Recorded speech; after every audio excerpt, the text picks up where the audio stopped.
ሰላም ሰላም የቻናላችን ቤተሰቦች እንዴት አላችሁ? ዛሬም እንደተለመደው ቀኑን በፈገግታ የሚሞሉ አዲስ አስቂኝ አኒሜሽን ቀልድ ይዘንላችሁ ቀርበናል። ቪዲዮውን ላይክ፣ ቻናሉን ደግሞ ሰብስክራይብ እያደረጋችሁ አብራችሁን ፈታ በሉ። ሃይ ችንክሉ፣ እንደገና አልተሳካልም አይደል? ደግሜ ይህንን ፈተና ወደክ። እማዬ እኔ እኮ አይደለሁም የወደኩት፣ እነሱ ናቸው የወደኩት። በስነ ስርዓት ትምህርት አያስተምሩንም። ያልገባንንም ስንጠይቅ መምህሮቹ አይመልሱልንም። ሌላ ነገር ነው የሚዘባርቁት። ችንክሉ አፈን ዝጋ።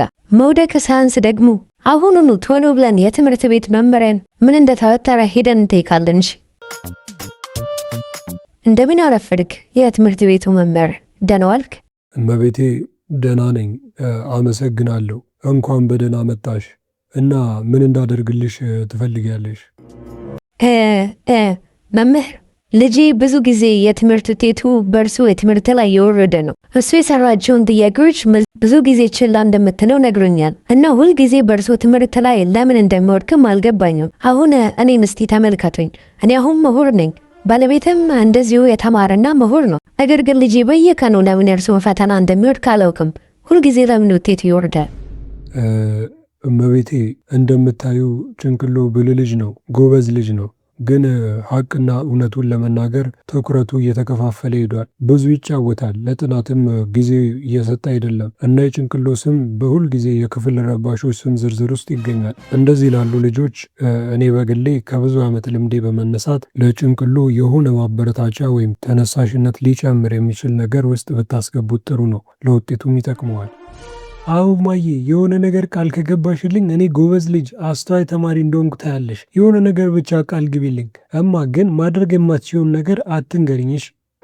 እባክህ ዝም በል፣ ድምፅህን ቀንስ። ይህ ቀዥቃዣ ሰውነትን መረጋጋት ያስፈልገዋል።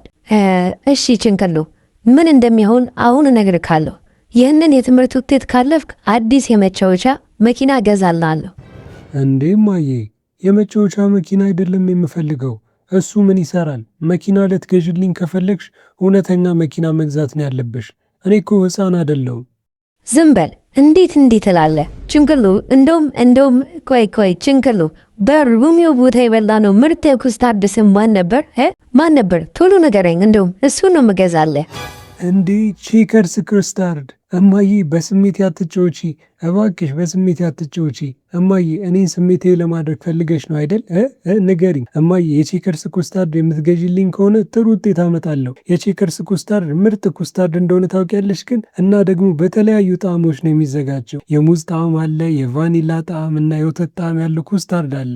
ውይ እንደውም እማ በጣም የምወደው። አይ እማዬ፣ አሁን ገና በምወደው ነገር መጣሽልኝ። ግን ኩስታርድ ስንት ነው የምትገዥልኝ እማ? ችንክሉ፣ ፈተናዋን ብቻ ማለፍ ነው ካንተ የሚጠበቀው እና ጥሩ ውጤት ማምጣት። ቤቱን በቼከርስ ኩስታርድ ነው የምሞላው። በጣም ብዙ ነው የምገዛልህ። እንደውም ከአሁን ጀምሮ ወደ ትምህርት ቤት ለመሄድ ስትዘጋጅና ማንበብ ስትጀምር፣ እሺ፣ የመጀመሪያ ቀን ትምህርትን ጨርሰ ከመጣ በኋላ ማታ እማዬ ምግብ ስጪኝ ስትለኝ የአራት ይሆናል። አንተ ማለፍን ብቻ አረጋግጥ። እሺ። መምህር፣ አንተ እንግዲህ ለዚህ ምስክር እንደሆንክ ታውቃለህ አይደል? ፈጣሪ ሆይ እማዬ እንሂድ። እሺ፣ ከዚህ በኋላ እውነተኛውን እኔን ነው ማሳየሽ። የአዱ ገነት ሻምፒዮን ጭንቅሎንም ታያለሽ። ቼከርስ ኩስታርድ መጣሁልሽ።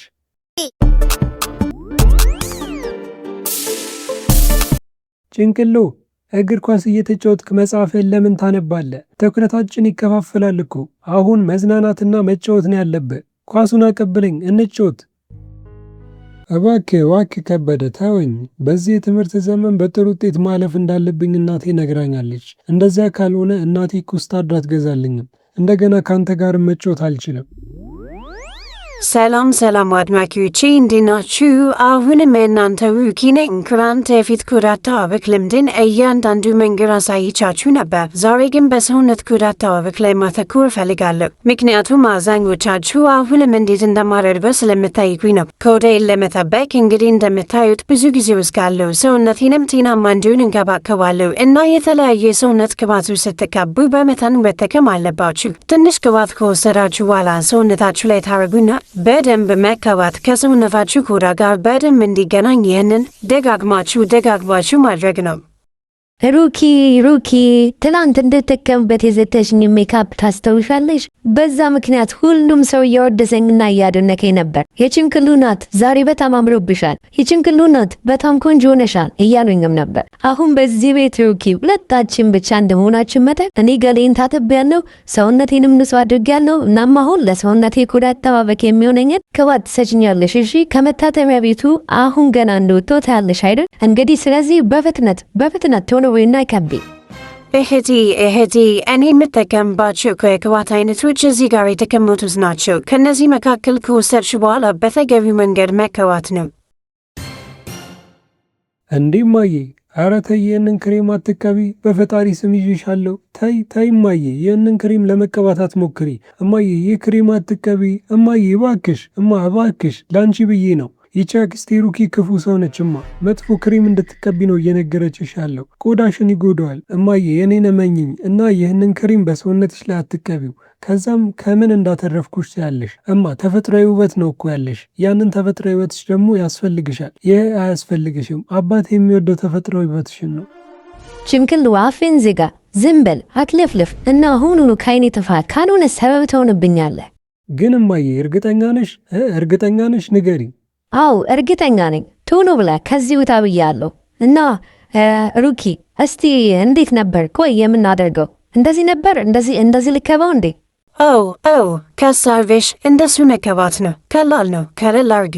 በቃ ቆንጆና ውብ ልንሆን ነው። ወይኔ ሩኪ ደስ ይላል። በሚገባ እህቴ። እንዴ አረ ወይኔ ምንድን ነው የተፈጠረው? ወይኔ ሰውነቴን እያሳከከኝ ነው።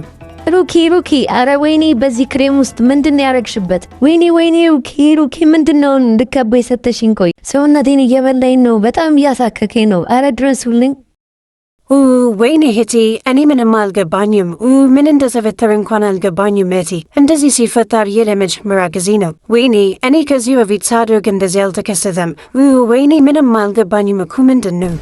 እማዬ ከመጀመሪያው ነው አስጠንቅቄሽ ነበር፣ ነግሬሽ ነበር፣ ግን አልሰማሽም። አክስቴ እስቲ ይሄ ቅባት ምንድን ነው እንዴ? ሪላክሰር። እማዬ እንግዲህ በጣም አዝናለሁ። አንቺ ሪላክስ ማድረጊያው እንደተጠቀመ ያላሰብኩ ነበር። ሪላክስ ማድረጊያው እንደተጠቀመ አቅጄ የነበረው ለአክስቴ ሩኪ ነበር። ምክንያቱም ሰውነቷ ሁልጊዜ እረፍት ስለሌለው እረፍትም ስለማሰጠው በዚህ ሰውነቷ እንዲረጋጋ እንዲሁም ዘና ማለት ስለሚያስፈልገው ነው።